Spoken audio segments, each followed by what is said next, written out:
Suatu hari, Ami menemukan selembar brosur. Kertasnya sudah kusut, tapi kata-katanya terasa hangat. Gereja kami membuka ruang bagi setiap perempuan yang membutuhkan tempat untuk memulai kembali. Ami membaca kalimat itu berulang-ulang. Ia tidak sepenuhnya mengerti maksudnya. Tapi di hatinya ada sesuatu yang bergetar, seolah ada undangan lembut untuk pulang ke tempat yang belum pernah ia kenal sebelumnya. Ia menyimpannya diam-diam di bawah tumpukan pakaian. Dan setiap kali rasa takut datang, ia mengambil kertas itu, menatapnya dan berbisik lirih. Mungkin di sana aku bisa bernapas lagi. Beberapa minggu kemudian, dengan langkah gemetar dan pakaian seadanya, Ami datang ke gereja itu. Ia berdiri di depan pintu, ragu-ragu untuk masuk. Namun dari balik pintu, seorang perempuan paruh baya menyambutnya dengan lembut. Perempuan itu seorang ibu pendeta, menyajikan teh hangat dan mendengar tanpa tergesa.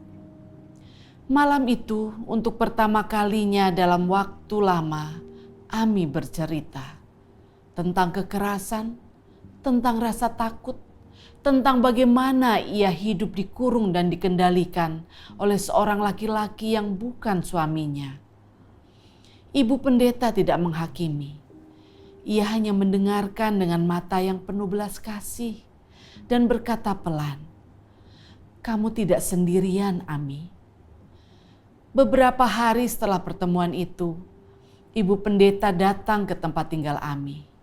Ia tahu bahaya yang mungkin menanti, tapi juga tahu Tuhan memanggilnya untuk bertindak. Ketika mobil berhenti di depan rumah, Ami sudah menunggu di dalam. Tas kecilnya siap dan brosur yang dulu ia simpan kini tergenggam erat. Namun saat mereka hendak pergi, laki-laki itu muncul.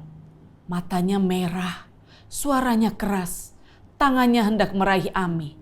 Laki-laki itu memaki tapi Ami tidak mundur lagi. Tangannya gemetar saat menarik koper kecilnya, namun langkahnya mantap. Ia keluar dari pintu yang selama ini menjadi penjara, masuk ke mobil ibu pendeta. Dan malam itu untuk pertama kalinya, ia merasa Tuhan benar-benar menjemputnya. Mari kita membaca Yohanes 15 ayat 1-9 dari firman Allah yang hidup.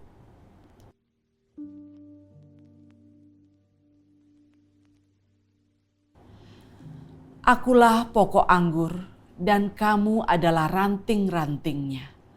Barang siapa tinggal di dalam aku dan aku di dalam dia, ia berbuah banyak, sebab di luar aku kamu tidak dapat berbuat apa-apa. Tinggallah di dalam kasih-Ku seperti aku telah tinggal di dalam kasih Bapa. Ayat ini menjadi nyata malam itu bagi Ami.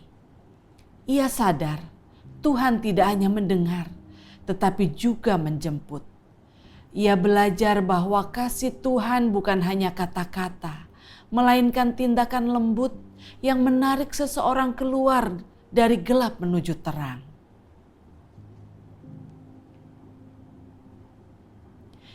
Hari-hari berikutnya di gereja berjalan pelan. Ami sering duduk di ruang doa, diam. Kadang ia menulis, kadang hanya menatap salib di dinding. Ia mulai membantu menyiapkan makanan, ikut doa pagi, dan berkenalan dengan jemaat. Di tempat itu juga ia bertemu Eli, seorang pria yang lembut, tekun, dan selalu menghormati batas. Namun bagi Ami, kebaikan terasa asing. Setiap kali Eli tersenyum, ia menunduk. Setiap kali Eli ingin menolong, ia menjauh. "Saya tidak tahu bagaimana percaya," katanya kepada ibu pendeta. "Saya takut kalau dia juga akan berubah suatu hari nanti." Ibu pendeta tersenyum lembut.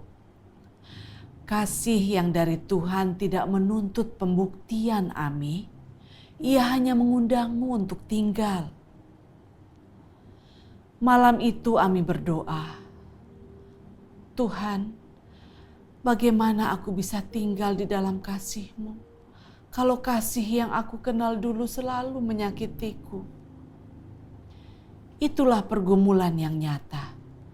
Bagaimana mencintai tanpa takut, bagaimana mempercayai tanpa merasa akan dikendalikan lagi. Yesus menjawab lewat firman-Nya, tinggallah di dalam kasih-Ku. Kasih Kristus tidak mengekang. Ia tidak membungkam, tidak menuduh, tidak menuntut balasan. Kasih itu memberi ruang untuk sembuh dan menuntun hati untuk berakar dalam kedamaian, bukan dalam ketakutan. Hari-hari bersama Eli tidak selalu mudah. Ketika mereka menikah, Ami masih membawa sisa luka. Ia sering terbangun dari mimpi buruk. Kadang menangis tanpa tahu sebabnya. Kadang menolak pelukan karena takut kembali terluka. Namun Eli tidak pernah menyerah. Ia mencintainya dengan sabar. Tidak dengan paksaan, tapi dengan doa. Tidak dengan janji-janji besar, tapi dengan kesetiaan kecil setiap hari. Ami belajar bahwa kasih yang tinggal di dalam Kristus bukan kasih yang sempurna, tetapi kasih yang tidak menyerah untuk menyembuhkan. Saudara yang dikasihi Tuhan, mungkin saudara juga pernah seperti Ami, menyimpan luka dari hubungan yang salah dan sulit percaya bahwa kasih bisa jadi tempat yang aman. Namun Yesus berkata, tinggallah di dalam kasih-Ku. Kasih itu tidak menahan, tidak menuntut saudara untuk sempurna, tidak meminta saudara kembali ke masa lalu. Kasih itu datang untuk menjemput, memeluk, dan menuntun saudara pulang. Di dalam kasih itulah hati yang dulu tertindas akan belajar bernapas lagi. Dan di dalam kasih itu, saudara akan tahu bahwa Tuhan tidak hanya memulihkan. Ia menumbuhkan kehidupan baru.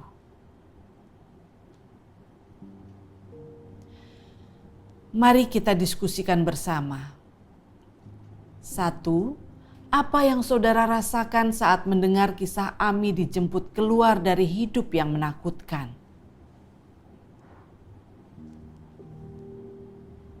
2. Dalam hal apa saudara pernah sulit mempercayai kasih setelah mengalami luka atau pengkhianatan?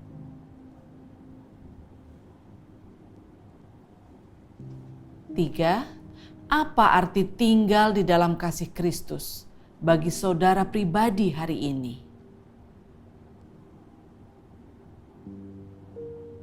4. Siapa orang yang Tuhan kirim seperti ibu pendeta bagi Ami, seseorang yang mendengarkan tanpa menghakimi?